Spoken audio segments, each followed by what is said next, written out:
Last lecture में हम लोगों ने साइंस बुक का हेरिडिटी एंड इवोल्यूशन स्टार्ट किया था। ओके, वहां पे हम लोगों ने देखा था इवोल्यूशन के बारे में और उसका एविडेंस ऑफ इवोल्यूशन। ओके, तो 5 एविडेंस हम लोगों ने किया था, उसका ही कंटिन्यूएशन अभी है जो हम लोग देखने वाले हैं, एविडेंस ऑफ इवोल्यूशन। ओके, तो 5 इवोल्यूशन देखा था हम लोगों ने, कनेक्टिंग लिंक्स जो प्रीवियस वाला देखा था। अभी नेक्स्ट जो एविडेंस है, लास्ट एविडेंस ऑफ इवोल्यूशन।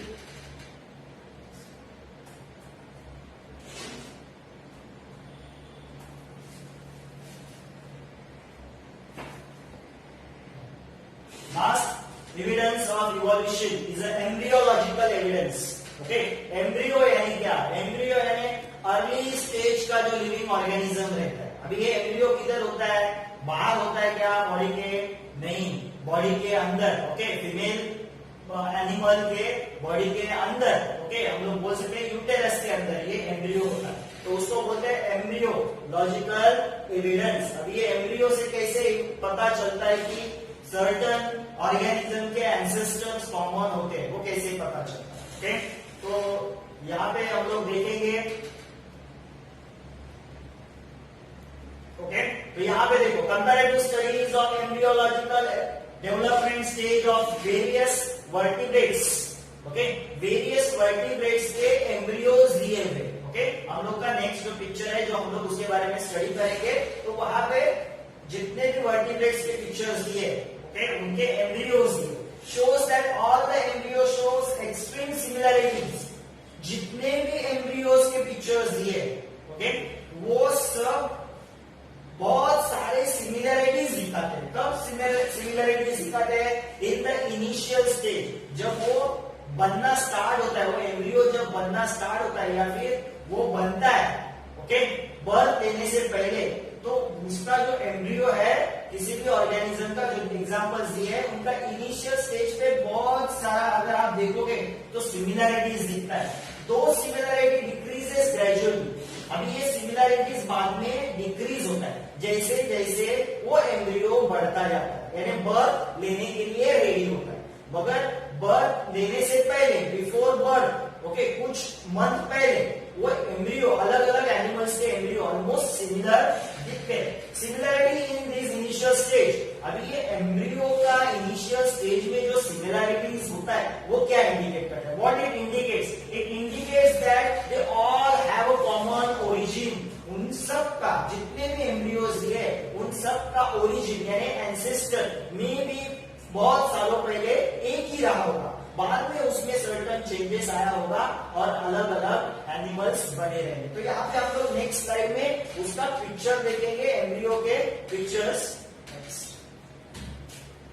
ये देखो, ये बहुत सारे ऐसे एम्ब्रियोज दिए, देखो ये बर्थ लेने से पहले हम लोग बोल सकते हैं, और ये अर्ली स्टेज के एम्ब्रियोज। ये देखो, अर्ली स्टेज के एम्ब्रियोज है, फिश है, सैलमेंडर है, टॉर्टोइज है, चिकन है, पिग है, काव है, रैबिट है, और ये लास्ट वाला ह्यूमन बीइंग है। लास्ट वाला क्या है? Human being. ओके, अभी ये इनका एम्ब्रियोज है, ये इनका क्या है? एम्ब्रियोज। अगर आप ये अर्ली स्टेज का एम्ब्रियो देखो, ये अर्ली स्टेज का, एकदम अर्ली स्टेज का एम्ब्रियो।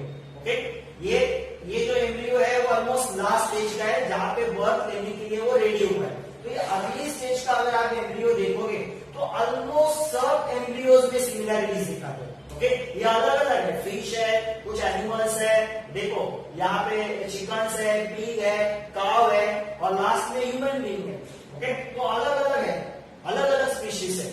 तो इन सब का इनिशियल स्टेज का एम्ब्रियो सेम है, यानी इससे पता चलता है कि इनका जो एंसेस्टर है, यानी ये जो डेवलप हुए रहेंगे बहुत सालों पहले, वो सेम एंसेस्टर से डेवलप हुए हैं। ये इस एविडेंस से पता चलता है। ओके, तो एविडेंस में हम लोगों ने, इवोल्यूशन के एविडेंस में क्या देखा है कि कोई भी ऑर्गेनिज्म, ऐसे बहुत सारे ऑर्गेनिज्म है, ग्रुप्स है जो एक ही एंसेस्टर से डेवलप हुए हैं। ऐसे बहुत सारे एविडेंस देखे, जो ये लास्ट उसका एविडेंस था। अभी नेक्स्ट अपना कंसेप्ट है जिसके ऊपर आपको most of the time questions पूछा जाता है, Darwin's theory of natural selections. Okay, natural selection यानी क्या? नेचर में जैसे जैसे चेंजेस आता है उस हिसाब से जो लिविंग ऑर्गेनिज्म खुद में चेंजेस लाते हैं उसको बोला जाता है नेचुरल सिलेक्शन। क्या बोला जाता है? Natural selection. ओके, तो ये थ्योरी किसने दिया है? डार्विन। ये साइंटिस्ट है, उन्होंने ये Darwin theory of natural selection दिया है। क्या है? Okay, Charles Darwin theory tells about what this theory tells, okay, tells about the survival of fittest। जो फिट है वही सर्वाइव हो सकता है। एनवायरमेंट में जो फिट है वही क्या हो सकता है? सर्वाइव हो सकता है। Okay, Darwin had published a book, इसके ऊपर डार्विन ने अपना एक बुक पब्लिश किया है, origin of species. Origin of species, species कैसे ओरिजिन हुए, बाद में कैसे उसका इवोल्यूशन हो गया। Okay, while explaining the concept, Darwin says that all the organisms reproduce prolifically, that is produce offspring। Okay, Darwin क्या बोलते हैं? सब ऑर्गेनिज्म क्या करते हैं? रिप्रोडक्शन करते हैं। क्या करते हैं? रिप्रोडक्शन। प्रोलिफिकली यानी क्या? प्रोड्यूस ऑफस्प्रिंग, यानी क्या करते हैं? नेक्स्ट उनका जनरेशन प्रोड्यूस करते हैं। क्या करते हैं? नेक्स्ट जनरेशन प्रोड्यूस करते हैं। Okay, all the organism compete. अब ये जो ऑर्गेनिज्म, हर एक ऑर्गेनिज्म क्या करता है? रिप्रोडक्शन। और क्या करता है? वो compete with each other in life threatening manner. Okay, हर एक ऑर्गेनिज्म एक दूसरे के साथ कंपीट करता है। किसके लिए कंपीट करता है? ओके, वो जिंदा रहने के लिए कंपीट करता है। देखो, आप लोगों ने बहुत सारा ऐसा देखा होगा जंगल्स में, फॉरेस्ट में, एक ऑर्गेनिज्म दूसरे ऑर्गेनिज्म को खाता है या फिर एक एनिमल दूसरे एनिमल को खाता है। ओके, वो अभी एक दूसरे से कंपीट करते हैं। किसके लिए कंपीट करते हैं? वो कंपीट करते हैं खुद को सर्वाइव करने के लिए। In this competition only those organism sustain. Okay, और ऐसा जो जिंदा रहने के लिए जो कंपटीशन है उसमें कौन जिंदा रहता है? This shows the modification essential for winning the competition. Okay, तो जिंदा रहने के लिए जो ऑर्गेनिज्म खुद में मॉडिफिकेशन लाते हैं, चेंजेस लाते हैं, किसके हिसाब से? नेचर के हिसाब से। ओके, दोज ओनली सर्वाइव्स, वही ऑर्गेनिज्म क्या हो सकते हैं? सर्वाइव हो सकते हैं। The natural selection also plays an important role. Natural selection also plays important role because the nature selects. Nature क्या करता है? सिलेक्ट करता है। किसको सिलेक्ट करता है? Only those organism which are fit to live and rest perish. Okay, natural selection क्या करता है? सिलेक्ट करता है कौन से ऑर्गेनिज्म को, यानी कौन से ऑर्गेनिज्म नेचर में जिंदा रह सकते हैं? जो फिट है। ओके, एंड रिप्रोड्यूस कर रहे हैं, और जो नेचर के हिसाब से खुद में चेंजेस नहीं ला रहे हैं वो ऑर्गेनिज्म क्या होते हैं? पेरिश होते हैं, यानी डाय होते हैं। ओके, खत्म हो जाते। Okay, the sustaining and selected organism can perform the reproduction. अभी बहुत सारे ऐसे ऑर्गेनिज्म है, नेचर के हिसाब से हर एक ऑर्गेनिज्म खुद में चेंजेस ला रहा है। कुछ ऑर्गेनिज्म में चेंजेस नहीं लाया, वो पेरिश हो गए। कुछ ऑर्गेनिज्म में चेंजेस लाया, वो सर्वाइव हो गए। ओके, तो अभी ये जो सर्वाइव हुए ऑर्गेनिज्म है वो क्या करेंगे? वो करेंगे reproduction. They will reproduce the new organism, can perform the reproduction and thereby give rise to a new species. Reproduction से उनके नए स्पीशीज आते हैं with their own specific character. उनके खुद के कैरेक्टर्स वाले नए स्पीशीज आते हैं। Darwin's theory of natural selection was widely accepted for a long duration. ये जो डार्विन्स का थ्योरी था वो बहुत जगह पे क्या किया? एक्सेप्टेड किया फॉर अ लॉन्ग ड्यूरेशन। अब ये डार्विन्स का थ्योरी हर जगह पे एक्सेप्ट किया, मगर उसके ऊपर सर्टेन ऑब्जेक्शंस दिया है। तो क्या ऑब्जेक्शंस है? Okay, the some objection they raised against the theory. Okay, देखो कुछ भी, देखो अपने आजू बाजू में अगर कुछ भी अगर कोई बताता है हम लोग को, तो उसके अगेंस्ट निगेटिव पॉइंट्स भी रहते हैं, सर्टेन ऑब्जेक्शंस भी होते हैं जो लोगों को लगता है नहीं ये ठीक नहीं है। तो उस जमाने में जो भी साइंटिस्ट थे उन्होंने भी सर्टेन ऑब्जेक्शंस क्रिएट किए थे जब उन्होंने स्टडी करना स्टार्ट किया। ओके, तो क्या इस थ्योरी के ऊपर क्या क्या ऑब्जेक्शंस थे? तो first, the natural selection is not only a factor responsible for evolution. क्या ऑब्जेक्शन था? सिर्फ नेचुरल सिलेक्शन इवोल्यूशन के लिए रिस्पॉन्सिबल नहीं होता। इवोल्यूशन यानी एक ऑर्गेनिज्म से अलग अलग ऑर्गेनिज्म बन रहे और जो ऑर्गेनिज्म सर्वाइव हो रहे वो आगे जाके रिप्रोडक्शन कर रहे और वो स्पीशीज जिंदा रहता है। तो ये सब होने के लिए सिर्फ नेचुरल सिलेक्शन यानी नेचर उसके ऊपर अफेक्ट करता ऐसा नहीं। ये फर्स्ट ऑब्जेक्शन था। नेक्स्ट क्या था, Darwin did not mention any explanation about the useful and useless modification. Darwin ने क्या बोला कि हर एक ऑर्गेनिज्म खुद में क्या लाता है, चेंजेस लाता है। ओके, इसके हिसाब से चेंजेस लाता है नेचर के हिसाब से। तो वो नेचर के हिसाब से जो खुद में चेंजेस लाता है, तो उनमें से अच्छे चेंजेस कौन से है, यूजफुल मॉडिफिकेशन उन्होंने कौन से लाए खुद में सर्वाइव होने के लिए, या फिर यूजलेस मॉडिफिकेशन कौन से थे, ये इस बारे में डार्विन ने क्या नहीं किया था, एक्सप्लेन नहीं किया था। Okay?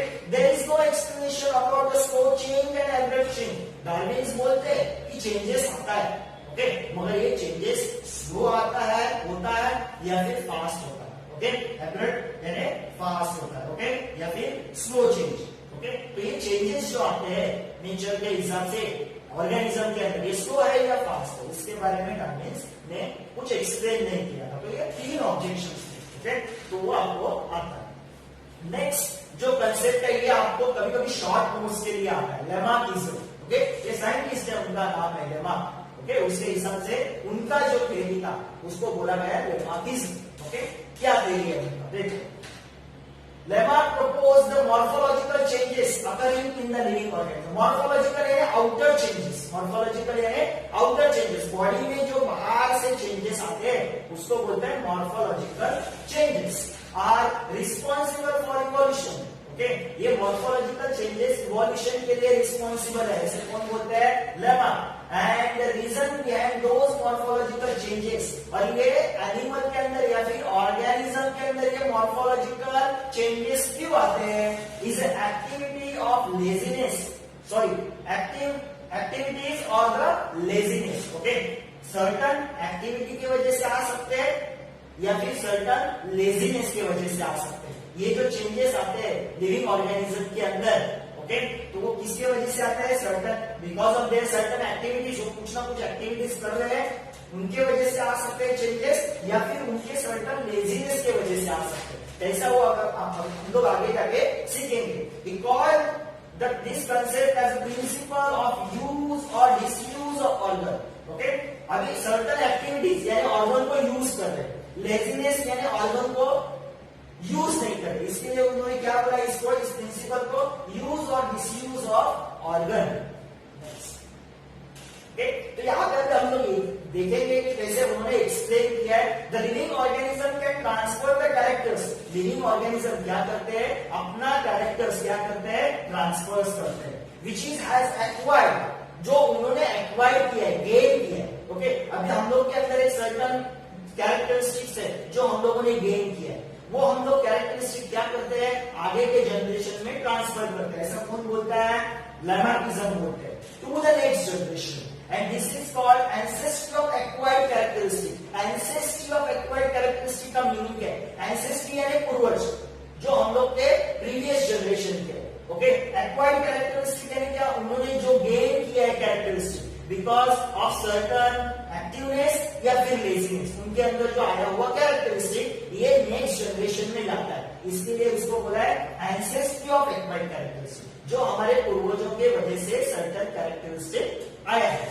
ओके, अभी उन्होंने एक सर्टन एग्जांपल्स दिए। The neck of giraffe has become too long. Giraffe, certain पहला जिराफ, वो हम बोल सकते हैं कि हम लोग उसका नेक इतना बड़ा नहीं था, आपको टेक्स्ट बुक में वो पिक्चर दिया है, मगर क्या हुआ था, जिराफ क्या करता था, ग्राउंड के ऊपर का ग्रास नहीं खाता था, वो क्या कर रहा था कि ऊपर जो पेड़ के जो छोटे छोटे पेड़ रहते हैं उनका पत्ते जो रहता है वो खाता था। वो क्या करता था, वो पत्ते निकालने के लिए उसने क्या किया होगा कि उसका नेक उसने स्ट्रेच करना स्टार्ट किया होगा, तो ये उसका एक्टिवनेस था। ओके, इसके लिए सर्वाइव होने के लिए, तो बिकॉज ऑफ दिस एक्टिवनेस उसका नेक क्या हुआ रहेगा, बड़ा बड़ा बड़ा होता रहेगा। ओके, और अभी जो जिराफ दिखते हैं हम लोग को, उनका नेक देखो बड़ा है। ओके, क्यों, ये क्यों बड़ा हुआ रहेगा एज पर Lamarckism, because of their activeness to get the foods.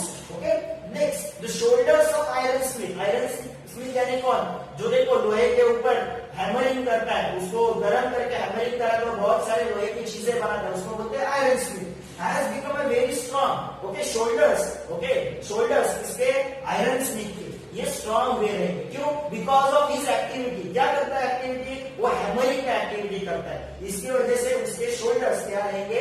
Strong वे रहेंगे due to the frequent hammering movement.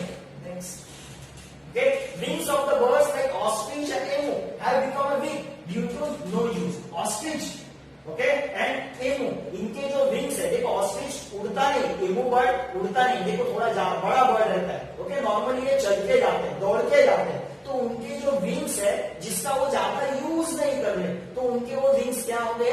Week होंगे। ये सब एक्वायर्ड कैरेक्टरिस्टिक है, ओके, बिकॉज ऑफ लेजीनेस। ये हो गया because of laziness. Legs of the birds like swan and duck have been become useful for swimming. Okay, अब ये duck and swan किधर रहता है? पानी के अंदर ज्यादातर, ओके, तो उनके legs है सर्टन मॉडिफाइड हो गए किसके लिए? स्विमिंग के लिए, ओके, तो ये आ गया उनका एक्टिवनेस, एफर्ट्स की वजह से आया हुआ characteristics, okay. Snake have lost their legs by modification in their body for the burrowing habit. Normally देखो स्नेक किसके अंदर जाता है? होल्स के अंदर रहता है, ओके, तो होल्स के अंदर जाने के लिए, ठीक से जाने के लिए उसका मेन लेग्स क्या हुआ रहेगा? पेरिश हुआ रहेगा, ओके, तो ये सर्टन मॉडिफिकेशन आए हैं, ओके, सर्टन उनका जितना भी लाइफ पीरियड है उसमें सर्टन एक्टिवनेस या फिर सर्टन लेजीनेस की वजह से उनके अंदर मॉडिफिकेशन आते हैं किसी भी लिविंग ऑर्गेनिज्म की वजह से, और ये मॉडिफिकेशन नेक्स्ट जनरेशन में जाते हैं। ऐसा किसने बताया है? लैमार्क ने बताया। All these examples are type of acquired characteristics. ये जितने भी एग्जाम्पल देखे वो because of certain habit, activeness या फिर लेजीनेस की वजह से आया हुआ है, इसके लिए इसको बोलते हैं acquired characteristics and transferred from one to other generation, and this is called as a theory of inheritance acquired characteristics, और इसको क्या बोला जाता है? इनहेरिटेंस, ओके, जो ट्रांसमिट होता है acquired characteristic from one generation to next generation, या फिर इसको बोला गया है लेमार्किज्म, ओके। लेमा क्या बताता है? जितने भी कैरेक्टरिस्टिक हम लोगों ने एक्वायर्ड किया है वो हमारे नेक्स्ट जनरेशन में जाता है, ऐसा कौन बताता है? लेमार्क बताता है। Development of organ due to the specific activities और their regeneration due to no use at all was widely accepted, okay, ये एक्सेप्ट किया गया लेमार्क का कि ऑर्गन्स क्या होते हैं? एक तो डेवलप होते हैं या फिर पेरिश होते हैं, ओके, खत्म हो जाते हैं। क्यों? हमारे सर्टन एक्टिवनेस की वजह से या फिर लेजीनेस की वजह से। ये एक्सेप्टेड किया गया लेमार्क का कि ऑर्गन डेवलप होते हैं धीरे धीरे या फिर क्या होते हैं? ऑर्गन में चेंज आता है या फिर वो पेरिश होते हैं, ये एक्सेप्टेड किया था। But the transfer of those characteristic from generation to generation was rejected, मगर ये कैरेक्टरिस्टिक एक जनरेशन से नेक्स्ट जनरेशन में जाता है, वो रिजेक्ट हुआ बाद में स्टडी करने के बाद, because it had been verified many times that modification brought in us, okay, बहुत सारा स्टडी करने के बाद ऐसा दिखा जो भी मॉडिफिकेशन हम लोग के अंदर आता है are not transferred to the next generation, वो नेक्स्ट जनरेशन में ट्रांसफर नहीं होता, and thereby Lamarck's theory was disapproved, तो लेमार्क का थ्योरी क्या नहीं हुआ? अप्रूव नहीं हुआ या फिर डिसप्रूव नहीं हुआ, ओके, तो यहाँ पे अपना लेमार्किज्म खत्म था, ओके, तो डार्विन से हम लोगों ने देखा एंड लेमार्किज्म देखा।